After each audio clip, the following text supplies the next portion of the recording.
नमस्कार। ओम नमो गुरुआदेश। ओम श्री मात्रे नमः। The spiritual catalyst में आपका स्वागत है। एक सामान्य प्रश्न जो साधकों के मन में उठता है, और कई बार ये प्रश्न जनरली मुझे पूछा जाता है, तो मुझे लगा कि इनके ऊपर एक ऑडियो बनना चाहिए ताकि सब लोगों को एक क्लैरिटी रहे। प्रश्न ये है कि क्या श्री विद्या और बगलामुखी साधना एक दूसरे की कॉम्प्लीमेंट्री साधना है, यानी कि साथ चलने वाली साधना है, या श्री विद्या साधना करने वाला व्यक्ति जो है वो बगलामुखी साधना नहीं कर सकता है, कर सकता है? रियलिटी क्या है, मिथ क्या है? तो ये एक बहुत बड़ा क्लैरिफिकेशन जो मुझे लगता है कि देना चाहिए। श्री विद्या साधना और बगलामुखी साधना जो है उसका अंतर, अगर मैं कहूँ आपको कि डिफरेंस क्या है दोनों में, तो श्री विद्या ललिता महात्रिपुर सुंदरी जो है वो ऊर्जा का एक असीम प्रवाह है, मुक्त प्रवाह है। यानी कि साधक के जीवन में जब श्री विद्या सही तरीके से उतरती है तो उसे सर्वार्थ सिद्धि, यानी कि वो जहाँ पे भी जो कार्य जो है वो करना चाहता है, अपने जीवन में जो भी पाना चाहता है, करना चाहता है, वहाँ पे उसे बाय द टाइम सफलता मिलती जाती है, चाहे वो आर्थिक हो, सामाजिक हो, शारीरिक हो, मानसिक हो, जो भी हो। ठीक है। लेकिन नदी का एक मुक्त प्रवाह जो अपने प्रवाह में ऐसे बह रहा है, उस प्रवाह को नियमन करने वाली एक ऊर्जा चाहिए। हर एक गति को एक स्तंभन की ज़रूरत होती है। ये चराचर जगत में जितनी भी चीज़ें चलायमान है, जैसे कि पानी की तरलता, जैसे कि हवा का आना जाना, जैसे कि आग का प्रज्वलित होना, जैसे कि आकाश तत्व का अपने आप में विहित होना, ये जितनी भी ऊर्जाएं चलायमान है, आपके शरीर के अंदर स्थित पंच तत्व है, त्रिगुणात्मक ऊर्जा है, आपके शब्द स्पर्श रंग रूप गंध है। ठीक है। ये सब ललिता महात्रिपुर सुंदरी का ही आयाम है। इसीलिए ललिता महात्रिपुर सुंदरी के तर्पण में या उनके नाम में आप देखोगे शब्द आकर्षणी, स्पर्श आकर्षणी, रूप आकर्षणी, गंध आकर्षणी, शब्द आकर्षणी, ये सब उनके नाम है। तो ये क्या है? ये पंच तत्व को आकर्षित करके आपके जीवन में लाती है, ये उनके नाम है। लेकिन किसी भी ऊर्जा को अगर विवेक बुद्धि ना मिले, किसी भी ऊर्जा को अगर नियमन ना मिले, अगर कंट्रोल ना मिले, अगर उनके ऊपर कोई ब्रेक लगाने वाला तत्व ना हो, तो वो ऊर्जा अनियंत्रित हो जाती है। और फिर साधक जो है वो अपने मन मुताबिक वर्ताव करने लगता है। अपने जीवन में उसका एक जो बिहेवियरल अप्रोच है वो चेंज हो जाता है। बड़े बड़े महारथी, बड़े बड़े ऋषि मुनि, बड़े बड़े तपस्वी राजाओं के जीवन में भी ये देखा गया है कि ज्ञान के मद में आके, ज्ञान के अहंकार में आके, अपने सिद्धियों के अहंकार में आके वो गलत तरीके से किसी को शाप दे देते थे, वो गलत तरीके से किसी का हनन कर देते थे, और बाद में उसे प्रायश्चित करना पड़ता था, या फिर उसका शाप जो है उसका ही शाप विमोचन खुद को ही करना पड़ता था कि मैंने शाप तो तुम्हें दे दिया, लेकिन अगर उस शाप से अभी बाहर निकलना है तो उसका रास्ता भी मैं ही देता हूँ। ठीक है।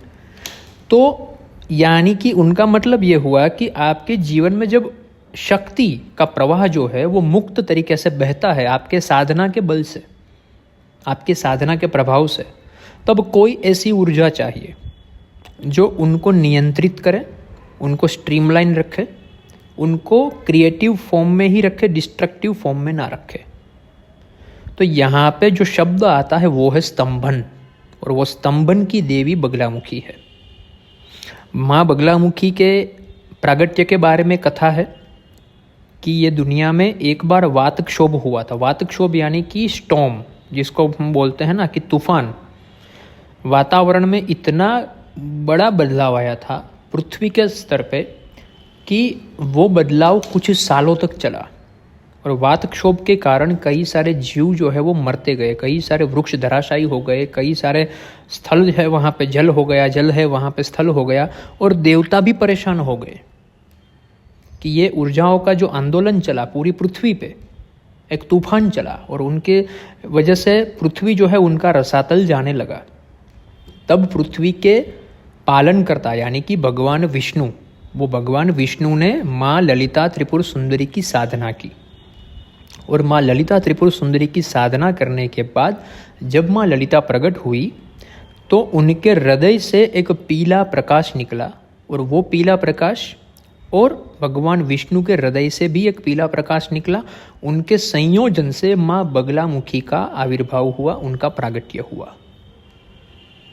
इनका सीधा सीधा मतलब ये होता है कि ललिता त्रिपुर सुंदरी और बगलामुखी अलग नहीं है, वो माँ ललिता त्रिपुर सुंदरी का ही एक प्रगट स्वरूप है, जिनका सिर्फ कार्य अलग है। जैसे एक स्त्री है, घर में गृहिणी है, घर में किसी की पत्नी है, किसी की माँ है, वही स्त्री अपने दफ्तर में जाती है, चाहे वो प्रोफेसर है, पुलिस है, लेक्चरर जो भी है, टेक्नीशियन है, तो वहाँ पे उनका रोल अलग हो जाता है।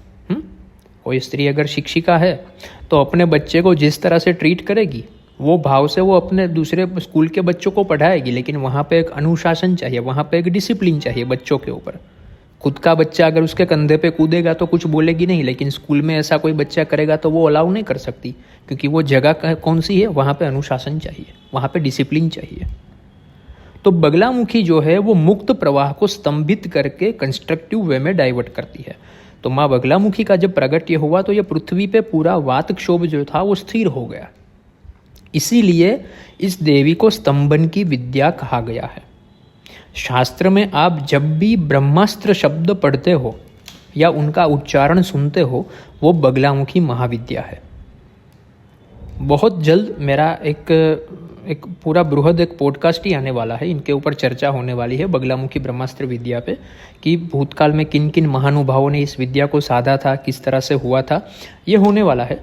लेकिन खास करके आपको ये बताना जरूरी है, क्योंकि कई सारे साधकों के मन में कन्फ्यूजन है, तो मुझे लगा कि मैं चर्चा कर लूँ कि माँ बगलामुखी की साधना जो है वो ललिता महात्रिपुर सुंदरी की साधना करते करते अगर साधक के जीवन में ज़रूरत लगे कि कुछ उनके जीवन के उपद्रव है, कुछ उनके जीवन के प्रवाह ऐसे हैं जो कंट्रोल में करने जरूरी है, चाहे वो अपने आंतरिक मनोभाव हो, चाहे उनके आंतरिक दुर्गुण हो, चाहे वो बाहरी शत्रु हो, उनके आजू बाजू के लोग हो जो उसे परेशान कर रहे हो, तो वहाँ पे माँ बगलामुखी की साधना उसे दी जाती है।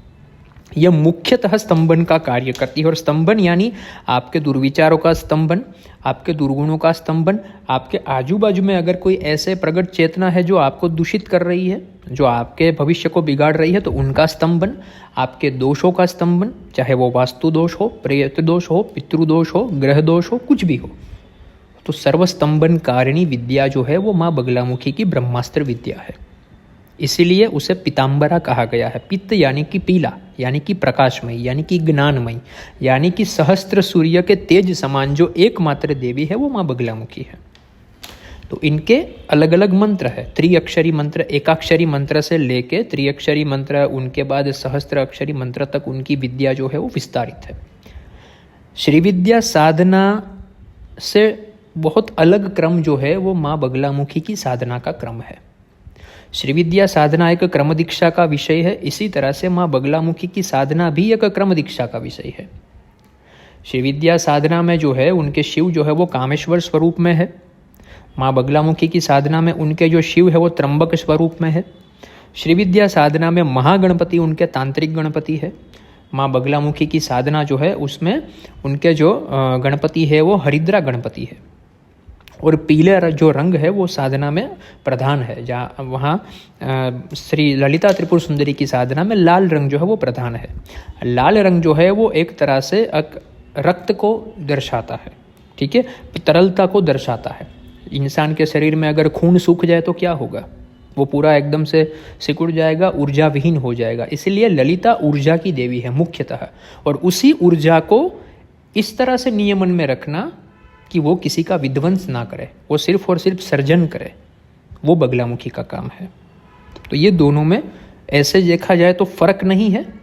It is an extension of the Lalita Mahatripura Sundari's energy.